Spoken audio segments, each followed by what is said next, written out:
ইংরেজবাজার থানার গয়েশপুর এলাকায় ভর সন্ধ্যায় এক মহিলার সোনার চেন ছিনতাইয়ের চেষ্টাকে কেন্দ্র করে তীব্র চাঞ্চল্য ছড়িয়েছে গোটা এলাকায়। আক্রান্ত সুমনা বসাক ইংলিশ বাজার পৌরসভার 27 নম্বর ওয়ার্ডের পূর্ব দেশবন্ধু পাড়ার বাসিন্দা। শনিবার সন্ধ্যায় সুমনা দেবী তার মেয়েকে নিয়ে গয়েশপুর থেকে 420 মোড়ের দিকে যাচ্ছিলেন। গয়েশপুরের একটি জিমের সামনে বাইকে আসা দুই দুষ্কৃতী আচমকা তার গলায় থাকা সোনার চেনে টান মারে। টানা হেঁচড়ার জেরে চেনটি ছিঁড়ে মাটিতে পড়ে যাওয়ায় সেটি নিয়ে পালাতে পারেনি দুষ্কৃতীরা। এরপর তারা বাইক নিয়ে চম্পট দেয়। আক্রান্তের পরিবারের পক্ষ থেকে ইংরেজবাজার থানায় লিখিত অভিযোগ দায়ের করা হয়েছে। রবিবার পুলিশ ঘটনাস্থলে গিয়ে আশেপাশের সিসিটিভি ফুটেজ সংগ্রহ এবং দুষ্কৃতীদের শনাক্তকরণের কাজ শুরু করেছে। ভর সন্ধ্যায় জনবহুল এলাকায় এমন ঘটনায় স্থানীয় বাসিন্দাদের মধ্যে নিরাপত্তা নিয়ে উদ্বেগ ছড়িয়েছে। দুষ্কৃতীদের দ্রুত গ্রেফতারের দাবি জানিয়েছেন তারা।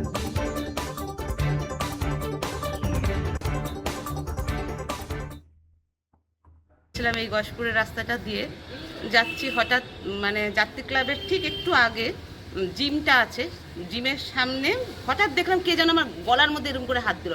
আমি সাথে সাথে গলাটাকে এইভাবে চিপে ধরে নিয়েছি।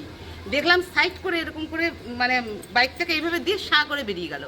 ফট করে দেখছি হাতে আমার মালাটা পড়ে। আমি বললাম অর্ধেক মালা বোধহয় ছিঁড়ে নিয়ে এলো আর অর্ধেকটা আমার কাছে আছে বোধহয়। চিৎকার করেছিলেন? আমি শক খেয়ে গেছি, আমার যে গলা থেকে মালাটা নিয়ে নিচ্ছে নেওয়ার জন্য করছে, আমি এটা ভাবতেই পারিনি। মেয়েও শক খেয়ে গেছে। তারপরে কি করলেন? তারপরে তো মা বল তো দাঁড়িয়ে থাকলাম খানিকক্ষণ, তখন জিমের ছেলেগুলো সবাই বেরিয়ে আসলো। সামনে একটা টোটো ছিল, টোটোওয়ালা বললো আপনাকে তো অনেকক্ষণ ধরে ওনারা ফলো করছিল, দেখছিলাম দুটো ছেলে দাঁড়িয়েছিল, আপনার গলায় হাত দিচ্ছে, সেটাও আমরা চিনতে পেরেছেন বা না? আমি তো ওদেরকে দেখি, আমি শুধু সাইডে দেখলাম ইয়েটা বাইকটা এরকম করে ব্যাকে করে নিয়ে সা করে বেরিয়ে গেল। দুটো ছেলে ছিল, এটা দেখেছি আমি। থানায় কমপ্লেন করেছেন? হ্যাঁ, থানায় কমপ্লেন করা হয়েছে। তারপরে মালাটা নিয়ে দেখি যে মালাটা আমার ছিঁড়ে গেছে, কিন্তু আমার নিতে পারিনি মালায়, ইয়ে করতে পারিনি। আপনি কতটা আতঙ্কে আছেন? আমি তো এখন যেতে গেলেই মনে হচ্ছে কেউ যেন আমাকে ফলো করছে নাকি, এটাই মনে হচ্ছে সবসময়ের জন্য। বাইক